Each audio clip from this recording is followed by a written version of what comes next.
Good morning class, कैसे हैं आप लोग। मैं Akanksha Shekhawat, department of management, Pentium Point Technical College Rewa, आप लोगों का ऑनलाइन क्लासेस में स्वागत करती हूँ। ये ऑनलाइन क्लासेस आप लोगों को दी जा रही हैं वीडियो लेक्चर्स के माध्यम से, पीडीएफ के माध्यम से और वॉइस नोट्स के माध्यम से। हमारा जो सब्जेक्ट है मैनेजमेंट ग्रुप, उसके पेपर 1 बिजनेस लॉ के लिए हम लोग यहाँ पे मिल रहे हैं।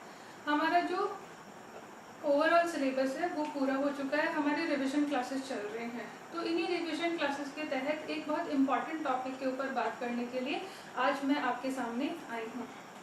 मैं उम्मीद करती हूँ कि आप लोग घर बैठे हुए अपनी पढ़ाई कर रहे होंगे।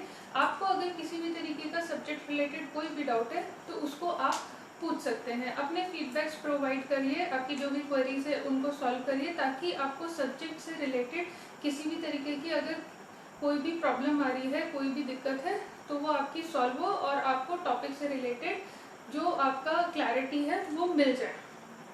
आज हम लोग यहाँ पे जो हमारा यूनिट 1 है, यूनिट 1 के बहुत ही इम्पोर्टेंट टॉपिक के बारे में बात करेंगे।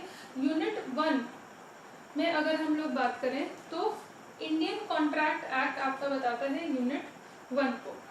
इंडियन कॉन्ट्रैक्ट एक्ट 1872, तो यहाँ पे अगर आप डेट देखोगे तो ये जाता है 1872 के अंदर, ऑलमोस्ट 150 इयर्स पहले की हम लोग यहाँ पे बात कर रहे हैं। तो जो हमारा इंडियन कॉन्ट्रैक्ट एक्ट है, इसको अगर इसका हम लोग क्लासिफिकेशन देखें तो जो हमारा कॉन्ट्रैक्ट है उसको हम यहाँ पे समझने की कोशिश करेंगे आज के हमारे लेक्चर में। तो इंडियन कॉन्ट्रैक्ट एक्ट का जो मेन, जो सबसे पहले जब आया कॉन्ट्रैक्ट, तो उसका क्लासिफिकेशन ये था। इन टोटल हमारे पास में इंडियन कॉन्ट्रैक्ट एक्ट में 266 सेक्शंस हैं। अब ये 266 सेक्शंस जो हैं ये किस तरीके से क्लासिफाई किए जाते हैं उसके बारे में अगर हम लोग बात करें तो हमारे सेक्शन 1 से लेके सेक्शन 75 तक आते हैं हमारे जनरल प्रिंसिपल्स, जो हमारे इंडियन कॉन्ट्रैक्ट के जो सामान्य सिद्धांत है वो उनको हम यहाँ तक कवर अप करते हैं। इसके बाद आपका सेक्शन 76 से लेके 123 तक कवर अप करता है आपका सेल्स ऑफ गुड्स है। ये सेल्स ऑफ गुड्स, इसको मैंने सर्कल क्यों किया है बाद में बात करेंगे। फिर आते हैं हमारे स्पेशल कॉन्ट्रैक्ट्स। जो हमारे स्पेशल कॉन्ट्रैक्ट्स हैं, विशेष अनुबंध हैं, उनको हम 3 कैटेगरीज के अंदर क्लासिफाई कर सकते हैं। सबसे पहले होते हैं हमारे indemnity and guarantee, contract of indemnity and guarantee, जो कवर अप करते हैं फ्रॉम सेक्शन 124 टू 147। उसके बाद है आपका contract of bailment and contract of pledge from section 148 to 181। उसके बाद है हमारा contract of agency. Contract of agency है आपका 182 टू 238। इसके बाद में आते हैं हमारे लॉज रिगार्डिंग पार्टनरशिप, जो कि कवर अप करते हैं फ्रॉम दी सेक्शन 239 टू 266।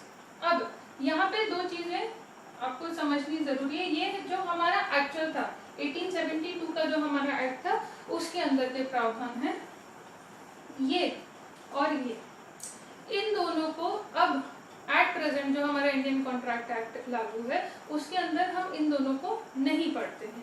क्यों नहीं पढ़ते हैं? सेल्स ऑफ गुड्स एक्ट को ये कहा गया कि सेल्स ऑफ गुड्स एक्ट एक बहुत ही बड़ा टॉपिक है जिसके लिए अलग से एक्ट की जरूरत है। तो 1930 के अंदर बना आपका सेल्स ऑफ गुड्स एक्ट और उसे यहाँ से हटा दिया गया। ठीक है। इसके बाद अगर हम बात करें पार्टनरशिप की, तो पार्टनरशिप भी अपने आप में एक बहुत बड़ा टॉपिक है, साझेदारी। तो साझेदारी के लिए भी क्या हुआ, साझेदारी के लिए भी अलग से एक एक्ट आया। जो एक्ट कब आया? जो एक्ट आया 1932 के अंदर। कौन सा एक्ट? Partnership act. और इसे भी यहाँ से क्या कर दिया गया? हटा दिया गया। ठीक है। तो अब हमारे पास में क्या है? अब हमारे पास में है जनरल प्रिंसिपल्स और स्पेशल कॉन्ट्रैक्ट्स। ठीक है।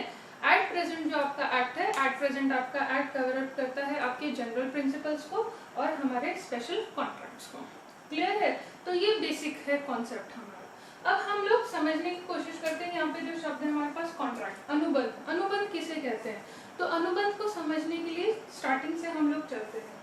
किसी भी अनुबंध के लिए हमको सबसे पहली चीज क्या चाहिए? ऑफर।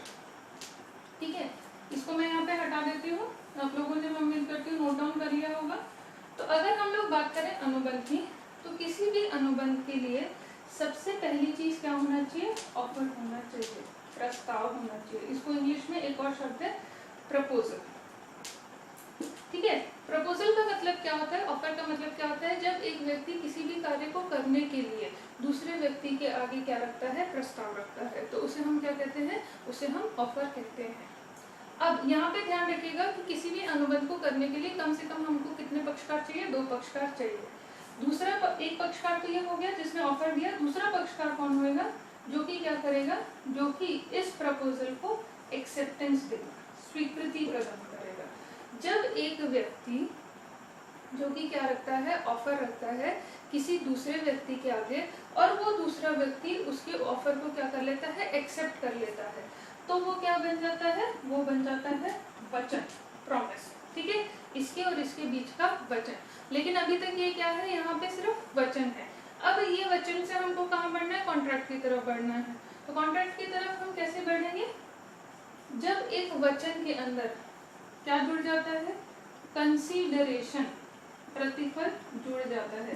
प्रतिफल का मतलब क्या होता है? 2 पार्टी से दोनों पार्टीज को कुछ ना कुछ मिले, तो जो कुछ ना कुछ उनको मिल रहा है वो उन दोनों के लिए अपना अपना क्या है? प्रतिफल है। ठीक है, तो जब एक प्रॉमिस के अंदर कंसीडरेशन जुड़ जाता है, किसी भी तरीके का कोई भी चीज जुड़ जाती है जो कि ये दोनों लोग प्राप्त करेंगे, दोनों पक्षकार प्राप्त करेंगे, तो उसे हम क्या करेंगे? उसे हम कहेंगे कंसीडरेशन। तो जब प्रपोजल के साथ में कंसीडरेशन जुड़ जाता है तो वो उन दोनों के बीच का क्या बन जाता है? तो वो उन दोनों के बीच का बन जाता है अग्रीमेंट, ठहराव। ठीक है, जब एक व्यक्ति दूसरे व्यक्ति को वचन देता है किसी भी कार्य को करने के लिए और उसके साथ में कोई ना कोई प्रतिफल जुड़ा हुआ होता है, तो वो क्या बनता है? वो उन दोनों के बीच का ठहराव बनता है। लेकिन ठहराव और अनुबंध दोनों क्या है? अलग अलग शब्द है। अब कोई भी ठहराव किस तरीके से अनुबंध बनेगा, तो उसके बारे में अगर हम बात करें, जब कोई भी ठहराव एनफोर्सेबल बाय लॉ होता है,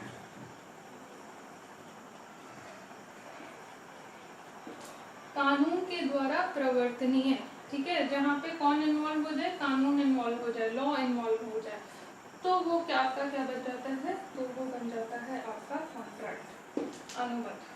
ठीक है, तो अब अनुबंध की परिभाषा क्या होगी? अनुबंध का मतलब होता है ऐसा ठहराव जो कि कानून के द्वारा प्रवर्तनीय हो, उसे हम क्या कहते हैं? उसे हम कहते हैं अनुबंध।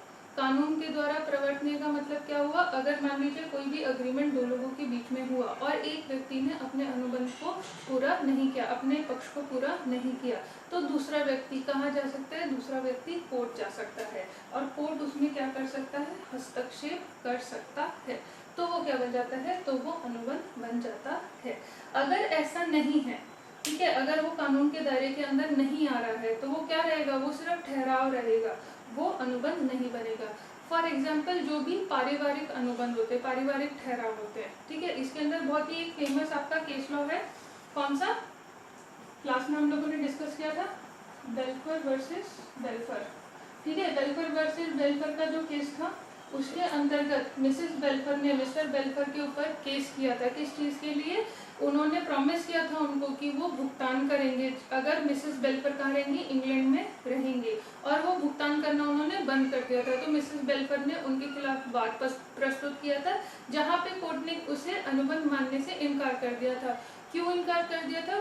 कोर्ट का ये कहना था कि ये किस तरीके का अनुबंध है? ये एक पारिवारिक ठहराव है, तो इसे क्या नहीं मान सकते? इसे हम अनुबंध नहीं मान सकते।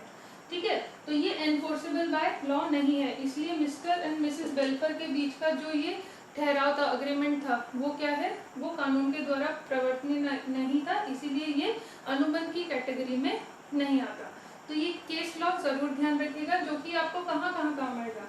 अग्रीमेंट में काम आएगा, अनुबंध में काम आएगा, प्रॉमिस में काम आएगा, ऑफर में काम आएगा, ठीक है, एक्सेप्टेंस में काम आएगा। ठीक है, तो एक केस लॉ जो कि आपको सब जगह काम आ रहा है, तो इस केस लॉ को जरूर ध्यान रखिएगा। आज के लिए हम लोग यहीं पे अपनी क्लास को रोकते हैं।